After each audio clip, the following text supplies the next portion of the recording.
ഞാൻ പെട്ടുപോയ ഒറ്റ സിറ്റുവേഷനുള്ള പെട്ടുപോയതിൽ എനിക്ക് വലിയ റിഗ്രറ്റ് ഉണ്ടായി. സ്ഥാപനം അന്ന് അനുവദിച്ചിരുന്നെങ്കിൽ ഞാൻ ആ വ്യക്തിയെ വിളിക്കാൻ വരെ ഞാൻ തയ്യാറായിരുന്നു. അതെന്ന് പറഞ്ഞു കഴിഞ്ഞാൽ പി ജയരാജന് വാഹനം അനുവദിച്ചതിനെ കുറിച്ചുള്ളൊരു വാർത്തയാണ്. അപ്പോൾ എനിക്ക് PCR നിന്ന് കിട്ടിയ നിർദ്ദേശം, അതുപോലെ തന്നെ ടെക്സ്റ്റായിട്ട് നമ്മളെ പ്രോംപ്റ്റർ എന്ന് പറയും, ടെലിപ്രോംപ്റ്ററിൽ എനിക്ക് അടിച്ചു തന്ന ടെക്സ്റ്റ് എന്ന് പറയുന്നത് ബുള്ളറ്റ് പ്രൂഫ് കാർ വാങ്ങാൻ പണം അനുവദിച്ചു എന്നുള്ളതാണ്. അപ്പോൾ ഈ ബുള്ളറ്റ് പ്രൂഫ് കാറിന് ഇത്രയും തുകയേ ഉള്ളൂ, ഈ 35 ലക്ഷം 25 ലക്ഷം, അപ്പോൾ അതിൻ്റെ തുകയെക്കുറിച്ച് എനിക്ക് സംശയം വന്നു. അപ്പോൾ ഞാൻ തിരിച്ചു ചോദിക്കുകയാണ്, ഞാൻ ആ വാർത്ത കൊണ്ടുവന്ന ആളോട്, ആ ഡെസ്ക് ഹാൻഡിൽ ചെയ്യുന്ന ചീഫിനോട്, ദിലീപ് കുമാർ എന്ന് പറയുന്ന ആളായിരുന്നു ഡെസ്കിൻ്റെ ആ ചുമതലയുള്ള ആൾ. അപ്പോൾ ഈ വാർത്ത വന്നു അദ്ദേഹത്തിന്. അപ്പോൾ അദ്ദേഹം പറയുന്നു ഞാൻ ഷോറൂമിൽ വിളിച്ച് അന്വേഷിച്ചതാണ്, അത് ബുള്ളറ്റ് പ്രൂഫ് തന്നെയാണ് എന്ന്. പക്ഷേ അത് ഞാൻ ആ കാര്യം പി ജയരാജൻ എന്ന വ്യക്തിയോട് ചോദിക്കുമ്പോൾ എൻ്റെ മനസ്സിൽ ഞാൻ കൺവിൻസ്ഡ് അല്ല. ഞാൻ ഇന്നത് തുറന്നു പറയുകയാണ്, ഞാൻ ഇതുവരെ ഈ കാര്യത്തിൽ പറഞ്ഞിട്ടില്ല, ഞാൻ കൺവിൻസ്ഡ് അല്ല. അതുകൊണ്ടാണ് ഞാൻ ആ വായിക്കുന്നതിന് മുമ്പ് തന്നെ ഇതിങ്ങനെ ശരിയാണോ, കാരണം ഈ സർക്കുലറിൽ പറയുന്നത് സുരക്ഷയുള്ള ഹൈ സെക്യൂരിറ്റി ഉള്ള വാഹനം എന്നേ പറയുന്നുള്ളൂ. അപ്പോൾ എനിക്ക് പറഞ്ഞു തരുന്നത് ഇത് ഹൈ സെക്യൂരിറ്റി എന്ന് പറയുന്നത് ദാറ്റ് മീൻസ് ബുള്ളറ്റ് പ്രൂഫ്, അല്ലാതെ ബുള്ളറ്റ് പ്രൂഫ് എന്ന് ഓർഡറിൽ ഇടാൻ പറ്റുമോ എന്നൊക്കെ എന്നോട് എൻ്റെ സീനിയർ പറയുകയാണ്. അപ്പോൾ അതിൽ ഞാൻ ഒട്ടും കൺവിൻസ്ഡ് ആയിരുന്നില്ല. ആ കൺവിൻസ്ഡ് അല്ലാത്ത കാര്യം എനിക്ക് ചോദിക്കേണ്ടി വന്നു. അതിലെനിക്ക് ഖേദമുണ്ട്. കാരണം ആ പി ജയരാജന് ബുള്ളറ്റ് പ്രൂഫ് കാർ അനുവദിച്ചു എന്നൊക്കെ പറയുമ്പോഴേക്കും അത് ചർച്ച ചെയ്യപ്പെടുന്ന വേറൊരു രീതിയിലാണെന്ന് എനിക്കറിയാം. അദ്ദേഹത്തോട് ഞാൻ ആ ചോദ്യം ചോദിക്കുന്നതൊക്കെ ട്രോളായി. കാരണം എനിക്ക് തന്നെ ഞാൻ കൺവിൻസ്ഡ് ആയിരുന്നില്ല. പക്ഷേ എൻ്റെ സീനിയർ പറയുമ്പോൾ എനിക്കത് ചെയ്തേ പറ്റൂ. അത് ആ സമയത്ത് പറ്റിയതാണ്. ഞാൻ ആ സീനിയറിനോട് അതിനുശേഷം അത് സംസാരിക്കുകയും ചെയ്തു. അദ്ദേഹം എന്നോട് പേഴ്സണലി സോറി പറഞ്ഞു, ആ പുള്ളിക്ക് തെറ്റിപ്പോയതാണ് എന്ന് പറയുന്നത്. പക്ഷെ ആ തെറ്റ് അവിടെ ആരും അറിയുന്നില്ല. ഇപ്പോൾ പ്രസന്റ് ചെയ്യുന്ന ആളുടെ ഭാഗത്ത് നിന്ന് ഞാൻ ഒരിക്കലും, കാരണം എനിക്ക് ജയരാജേട്ടനെ ഇഷ്ടമാണ്, ഞാൻ ഉമ്മൻചാണ്ടി ഇഷ്ടമാണെന്ന് പറഞ്ഞല്ലോ. അപ്പോൾ ജയരാജേട്ടനെ ആയാലും ഇപ്പം പിണറായി വിജയന്റെ കുറെ കാര്യങ്ങൾ എനിക്ക് ഇഷ്ടമാണ്. അപ്പോൾ ഈ ഫാക്ട് ചെക്ക് എന്ന് പറയുന്നത് വളരെ പ്രധാനപ്പെട്ടതാണ്. റിപ്പോർട്ടറിൽ അതുകൊണ്ട് തന്നെ ഞങ്ങൾ ശ്രദ്ധിക്കുന്ന ഒരു പ്രധാനപ്പെട്ട കാര്യം ഇതാണ്, നമുക്ക് വസ്തുതയാണെന്ന് ഉറപ്പ് വരുത്തിയിട്ടേ കൊടുക്കുള്ളൂ. ഞാൻ പറയുള്ളൂ, എല്ലായിടത്തും ലോകത്ത് എവിടെയുള്ളതാണ്, നമ്മുടെ നാട്ടിൽ നിന്നുള്ളതല്ല. അതായത് എൻ്റെ പാർട്ടി ഓഹോ നിന്റെ പാർട്ടി ആ ഒരു നമ്മുടെ പണ്ട് കാലത്ത് അവർണരും സവർണരും ജാതിയുടെ പേരിലും റേസിസം എന്നൊക്കെ പറഞ്ഞ് നമ്മൾ ആൾക്കാരെ ഡിസ്ക്രിമിനേറ്റ് ചെയ്ത പോലെ തന്നെയല്ലേ ഇപ്പോൾ പൊളിറ്റിക്സിന്റെ പേരിൽ, അല്ലെങ്കിൽ നമ്മുടെ എന്താ പറയുക, നമ്മുടെ ഒരു രാഷ്ട്രീയപരമായ ഒരു ഇൻട്രസ്റ്റ് വെച്ചിട്ട് ആൾക്കാർ ഡിസ്ക്രിമിനേറ്റ് ചെയ്യുന്നതെന്ന് തോന്നിയിട്ടില്ലേ? എന്തിനാണ് അങ്ങനെ ഒരു അല്ല, ഞാൻ പറയട്ടെ, ഇപ്പോൾ ഒരു രാഷ്ട്രീയ പാർട്ടിയിൽ അംഗമായാലേ താങ്കൾക്ക് ജോലി കിട്ടൂന്ന് വന്നാൽ താങ്കൾ ആ രാഷ്ട്രീയ പാർട്ടി പോയി ചേരും. ഇന്ന് കേരളം കാണുന്ന ഏറ്റവും വലിയ പ്രശ്നം അതാണ്. നിങ്ങളൊരു രാഷ്ട്രീയ പാർട്ടിക്കാരനാണെങ്കിൽ നിങ്ങൾക്ക് ജോലി കിട്ടും, അല്ലെങ്കിൽ നിങ്ങൾക്ക് പിൻവാതിൽ വഴി നിങ്ങൾക്ക് നിയമനം കിട്ടും എന്ന് കണ്ടാൽ നിങ്ങൾ ആ പാർട്ടിയിലേക്കേ പോകൂ. അത് മനുഷ്യനിൽ സഹജമായിട്ടുള്ളൊരു കാര്യമാണ്. പക്ഷെ ഞാൻ അങ്ങനെ പോയിട്ടില്ല. ഒരു രാഷ്ട്രീയ പാർട്ടിയുടെ ലേബലിൽ അല്ല, അല്ലെങ്കിൽ ഒരു രാഷ്ട്രീയ പാർട്ടിയുടെയും അംഗമായിക്കൊണ്ടുള്ള ജോലി നേടലോ ഒന്നുമല്ല. ഞാൻ പറഞ്ഞല്ലോ, ഞാൻ ആദ്യമായി ജോലി ചെയ്യുന്ന news channel Kairali people TV ആണ്. എന്നാൽ ഞാൻ SFIയുടെ ഒരു കേഡറോ അല്ലെങ്കിൽ CPIM പാർട്ടിയിലെ ഒരു അംഗമോ അല്ല. അവിടെ എൻ്റെ മെറിറ്റും ഞാൻ ഇന്റർവ്യൂ അറ്റൻഡ് ചെയ്ത് കൃത്യമായ വഴികളിലൂടെയാണ് ഞാൻ വന്നത്. പക്ഷേ പാർവതിനെ പൊതുവെ SFIയുടെ ആളല്ല, BJPയുടെ ഒരാളായിട്ട് തന്നെയാണ് ഇപ്പോൾ നമ്മളിപ്പോ BJPയിൽ എനിക്ക് അംഗത്വം ഉണ്ടോ എന്ന് ചോദിക്കും. സംസ്ഥാന പ്രസിഡന്റിനെ ഫോൺ നമ്പർ എടുത്തൊന്ന് വിളിച്ചു നോക്കിയാൽ അറിയാമല്ലോ. അംഗത്വം ഉണ്ടോ എന്നല്ല ഞാൻ ചോദിക്കുന്നത്, അംഗത്വം ഉണ്ടോ, അംഗത്വം എടുത്തില്ല. പക്ഷെ ഞാൻ പഠിച്ച കോളേജിൽ ABVP ഇല്ല. ഞാൻ അതിനുശേഷം BJPയുടെ അംഗമാവുകയോ ഒന്നും ചെയ്തില്ല. നമുക്കൊരു എന്താ പറയുക, അല്ല, ഞാൻ BJPയിൽ അംഗമായാൽ അതൊക്കെ വാർത്തയാവില്ലേ? അംഗമാവുക എന്നുള്ളതല്ല, ഒരു അനുഭവം ഉണ്ടാവുക എന്നുള്ള. ഇപ്പൊ എന്റെ വീട്ടില് ഞാൻ ചോദിക്കട്ടെ, പിണറായി വിജയനെ ഇഷ്ടമാണെന്ന് ഞാൻ പറഞ്ഞില്ലേ, പ്രധാനമന്ത്രി നരേന്ദ്രമോദി എനിക്ക് ഇഷ്ടമാണ്, കുറച്ച് കൂടുതൽ ഇഷ്ടമാണ് എന്ന് വെച്ചാൽ ഉടൻ ഞാൻ BJP അല്ലെങ്കിൽ ഞാൻ BJP അംഗമാണ്. ആ വ്യാഖ്യാനം തെറ്റാണ്. മുഖ്യമന്ത്രി പിണറായി വിജയനെയും മുൻ മുഖ്യമന്ത്രി ഉമ്മൻചാണ്ടിയെയും ഇഷ്ടപ്പെടാമെങ്കിൽ എന്തുകൊണ്ട് അതിനേക്കാൾ നമ്മുടെ രാജ്യത്തിന്റെ മേന്മ ലോകം മുഴുവൻ വ്യാപിപ്പിച്ചിട്ടുള്ള രാജ്യത്തിന്റെ വളർച്ച അത് ഓരോ വർഷം കഴിയുന്നതോറും കാട്ടിക്കൊണ്ടിരിക്കുന്ന പ്രധാനമന്ത്രി നരേന്ദ്രമോദി എനിക്ക് ഇഷ്ടപ്പെട്ടുകൂടാ? ഓക്കെ, അതാണ് എൻ്റെ വ്യൂ. ഞാൻ ചിന്തിക്കുന്നത് എൻ്റെ രാജ്യത്തെക്കുറിച്ച് അല്ലെങ്കിൽ എൻ്റെ സംസ്ഥാനത്തെക്കുറിച്ച് ഒക്കെയാണ്. അതിൽ ഞാൻ വളരെ ഫോക്കസ്ഡ് ആണ്. നമ്മുടെ സ്റ്റേറ്റിൽ ഒരു മോശം പ്രവണതയിലേക്ക് പോയി കഴിഞ്ഞാൽ ഞാനത് പറയും. നമ്മുടെ രാജ്യത്ത് വന്നു കഴിഞ്ഞാൽ ഞാനത് പറയും. എന്നാൽ നല്ലത് കണ്ടാൽ ഞാനത് നല്ലതാണെന്ന് പറയും. നമ്മുടെ റോഡുകൾ നന്നായാൽ ഞാനത് റോഡ് നന്നായി എന്ന് പറയും. അതിന്റെ ക്രെഡിറ്റ് പൊതുമരാമത്ത് മന്ത്രിക്കാണ്. സംസ്ഥാന പാതകൾ നന്നായി കൊണ്ടുവന്നാൽ അതിന്റെ ക്രെഡിറ്റ് പൊതുമരാമത്ത് മന്ത്രിക്ക് തന്നെയാണ്. അവിടെ രാഷ്ട്രീയം വെച്ചല്ല ഞാൻ വിലയിരുത്തുന്നത്. ഇപ്പോൾ വന്ദേ ഭാരത് വന്നെങ്കിൽ അതിന്റെ ക്രെഡിറ്റ് എന്ന് പറയുന്നത് കേന്ദ്ര റെയിൽ മന്ത്രിയുടെ അടുത്തേക്ക് ആ നിവേദനം കൊണ്ടുപോയ ആൾക്കാണ്. അത് K സുരേന്ദ്രനാണ് കൊണ്ടുപോയതെങ്കിൽ K സുരേന്ദ്രൻ എന്ന് ഞാൻ പറയും. അവിടെ നിന്ന് എട്ടുകാലി മമ്മൂഞ്ഞ് കളിക്കുന്ന രീതിയോടൊന്നും എനിക്ക് യോജിപ്പില്ല. ആരാണോ അത്, ആരാണ് A എങ്കിൽ A, B എങ്കിൽ B, അല്ലാതെ അതിൽ ഒളിച്ചു വെക്കലുമില്ല, ഒളിച്ചു കടത്തലുമില്ല. പ്രധാനമന്ത്രി ഇഷ്ടമാണെങ്കിൽ ഇഷ്ടമാണ് എന്ന് തന്നെ പറയും.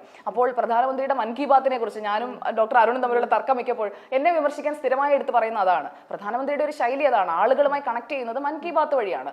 അത് പ്രധാനമന്ത്രി സ്വീകരിച്ച ശൈലി. മുഖ്യമന്ത്രി പിണറായി വിജയൻ 6 മണിക്ക് വാർത്താ സമ്മേളനം നടത്തി കോവിഡ് കാലത്ത് ജനങ്ങൾക്ക് സാന്ത്വനമായെങ്കിൽ അത് അദ്ദേഹത്തിന്റെ ശൈലി.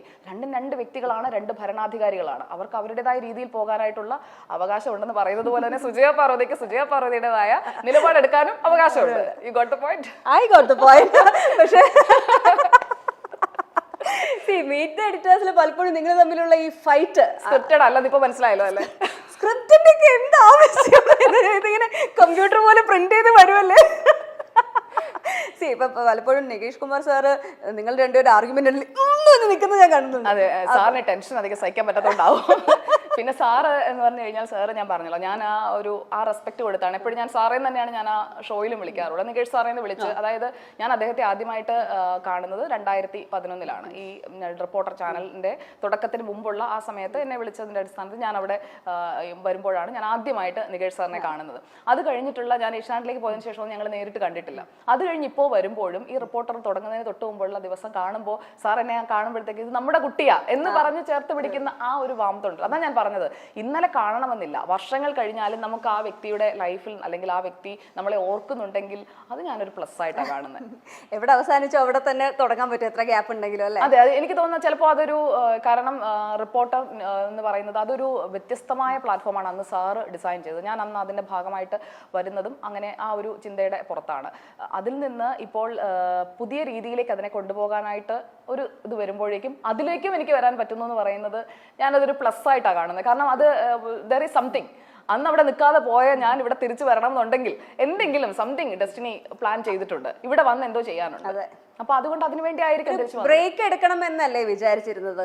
24 മാറിയിട്ട് അങ്ങനെ ഒരു ഇല്ല, ഇടയ്ക്കൊരു ബ്രേക്ക് എടുക്കുന്നതിനെ പറ്റിയിട്ട് വന്നിട്ടേ ഇല്ല.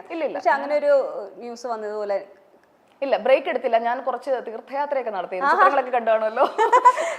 ഞാനന്ന് കാശിയൊക്കെ പോയി. ഞാനന്ന് ഉത്തർപ്രദേശ് മുഴുവൻ ഒന്ന് പോയിരുന്നു, യാത്ര പോയിരുന്നു. അത് പബ്ലിക് പോളിസി റിസർച്ച് സെന്റർ എന്ന് പറയുന്ന ഒരു റിസർച്ച് ഇൻസ്റ്റിറ്റ്യൂട്ടിന്റെ അതിന്റെ ഇൻവൈറ്റ് അനുസരിച്ചാണ് അങ്ങനെയാണ് പോയത്. പല രീതിയിലുള്ള വാർത്താ അവതരണങ്ങൾ നമ്മൾ കണ്ടിട്ടുണ്ടാകും.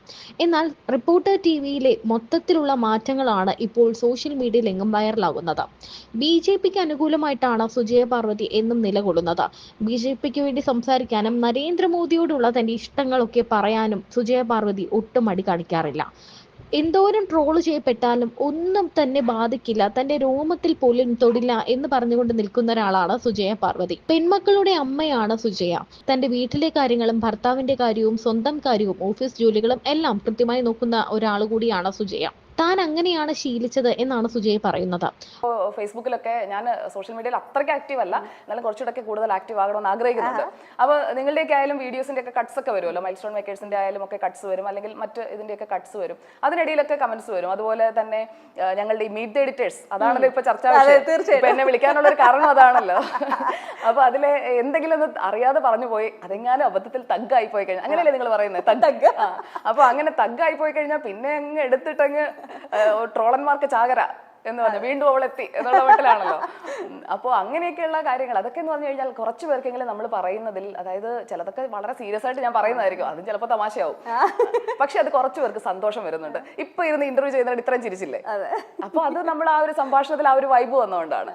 അപ്പൊ ആ ഒരു വൈബ് നമുക്ക് കൊടുക്കാൻ പറ്റില്ല. നമുക്ക് ചുറ്റുമുള്ള ആളുകളെ നമുക്ക് ചിരിപ്പിക്കാൻ പറ്റുന്നുണ്ടെങ്കിൽ നമ്മുടെ ജീവിതത്തിൽ വിജയിച്ചു എന്നാണ് ഞാൻ അങ്ങനെ വിശ്വസിക്കുന്നത്. യൂഷ്വലി നമ്മൾ ജേർണലിസ്റ്റ്, നമ്മളിപ്പോ എന്റർടൈൻമെന്റ് ആങ്കർ, ന്യൂസ് ജേർണലിസ്റ്റ് വേറെ തന്നെ ഒരു കാറ്റഗറി തന്നെയാണ് പോകുന്നത്. ജേർണലിസ്റ്റുകൾ പൊതുവെ വളരെ സീരിയസ് ആയിട്ട് നിന്ന് ഇനിയിപ്പോ ചിരി വരുന്ന സിറ്റുവേഷൻ ആണെങ്കിൽ പോലും ചിരിക്കില്ല. അതാണ് ഇപ്പൊ ആ ഒരു സ്റ്റൈലൊക്കെ മാറി കാര്യമായിട്ട് ചിരിക്കുന്നുണ്ട്. എന്നെ ട്രോളാൻ വേണ്ടിയുള്ള പരിപാടിയല്ലേ എന്ന് ചോദിക്കുന്നുണ്ട്. ഈ ഒരു നിങ്ങൾ തമ്മിലുള്ളൊരു കാറ്റ് ഫൈറ്റ് എന്ന് നമുക്ക് പറയാൻ പറ്റില്ല, കാരണം ആണും പെണ്ണും ആയതുകൊണ്ട് കാറ്റ് ഫൈറ്റ് എന്ന് പറയുന്നത് doctor Arun, Tom and Jerry, ആ ഒരു ഗിവ് ആൻഡ് ടേക്ക് ഉണ്ട്. രണ്ടുപേരും വളരെ സീരിയസ് ആയിട്ടുള്ള ഓപ്പോസിറ്റ്, രണ്ടുപേരുടെയും പേഴ്സണൽ ആയിട്ടുള്ള പൊളിറ്റിക്കൽ സാധനങ്ങൾ അതിനകത്ത് വരുന്നുണ്ട്. രണ്ടുപേരും ഒരു സ്ഥാപനത്തിൽ വർക്ക് ചെയ്യുന്നുണ്ട്. പക്ഷെ എഗെയിൻ അത് കണ്ടു നിൽക്കുന്ന ആൾക്കാർക്ക് ഭയങ്കര രസകരമായിട്ട് തോന്നാറുണ്ട്. അല്ല, ശരിക്കും നിങ്ങൾക്ക് അത് ഇഷ്ടപ്പെടാറുണ്ടോ? എനിക്ക് വളരെ ഇഷ്ടമാണ്. ഞാൻ ഭയങ്കരമായിട്ട് എൻജോയ് ചെയ്യുന്ന ഒരാളാണ്. കാരണം എന്ന് വെച്ചാൽ അതിനകത്ത് എവിടെയോ ഒരു ഫ്രണ്ട്ഷിപ്പ്, ഒരു സ്നേഹവും കൂടി എനിക്ക് ഫീൽ ചെയ്യാം. എവിടെയോ അല്ല, ശരിക്കും ഉണ്ട്. ശരിക്കും പറഞ്ഞു കഴിഞ്ഞാൽ ഞാൻ 24ലേക്ക് വരാനുള്ള ഒരു റീസൺ എന്ന് പറഞ്ഞാൽ, ഞാൻ നേരത്തെ കുറെ റീസൺസ് പറഞ്ഞല്ലോ, ഒരു റീസൺ ഡോക്ടർ അരുൺകുമാർ. അതെ, കാരണം നമുക്കൊരു അപ്പുറത്തൊരാളുണ്ടെങ്കിൽ, ചില നടന്മാരും നടിമാരും ഒക്കെ പറഞ്ഞു കേട്ടിട്ടില്ലേ, അപ്പുറത്തൊരാൾ ഉണ്ടെങ്കിൽ ആ ആക്ഷന് റിയാക്ഷൻ കൊടുക്കാനായിട്ട് നമുക്ക് പറ്റും. അപ്പോൾ എനിക്ക് ശരിക്കും പെർഫെക്റ്റ് ആയിട്ട് എനിക്ക് റിയാക്ഷൻ കൊടുക്കാൻ പറ്റുന്ന ഡോക്ടർ അരുണിനാണ്.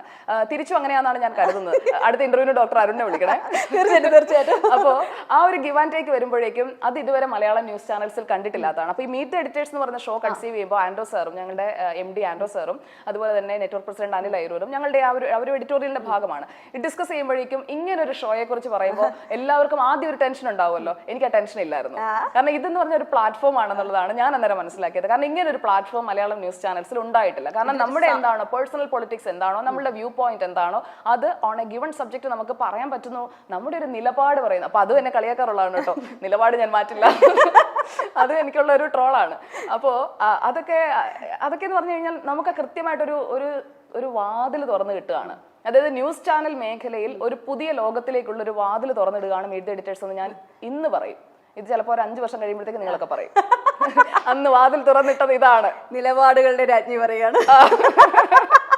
അല്ല, ആത്മാർത്ഥമായിട്ട് വിളിച്ചതാണെങ്കിൽ ഞാനതങ്ങ് എടുക്കും. Mark my words. നമ്മുടെ പേഴ്സണൽ ഇമോഷൻസിനെ നമ്മൾ പലപ്പോഴും കട്ട് ചെയ്ത് നമ്മൾ പുറത്ത് എത്തിക്കാറില്ല. ഒരു ദേഷ്യം വന്നു കഴിഞ്ഞാൽ നമ്മൾ ഓക്കെ, സങ്കടം വന്നു കഴിഞ്ഞാലും കടിച്ചമർത്തുക, സന്തോഷം ഓവറായിട്ട് സന്തോഷം വന്നാലും ഭയങ്കരമായിട്ട് ചിരിക്കാതെ വളരെ ലൈറ്റായിട്ട് മാത്രം ചെറുതായിട്ടൊരു ചിരിയിൽ ഒതുക്കി പോകാൻ ശ്രമിക്കാറുണ്ട്. ഈ ജോലിയിലുള്ള നമ്മുടെ ഒരു അങ്ങനെ ആവണം എന്നൊരു തെറ്റിദ്ധാരണ 99% അങ്ങനെയാണ്. അങ്ങനെ ഒരു തെറ്റിദ്ധാരണയിലാണ്. പക്ഷെ ഭയങ്കരമായിട്ട് ഞാൻ ഞെട്ടിപ്പോയത് ഉമ്മൻചാണ്ടി സാറിനെ മരണ സമയത്ത് സുജയ കരയുന്ന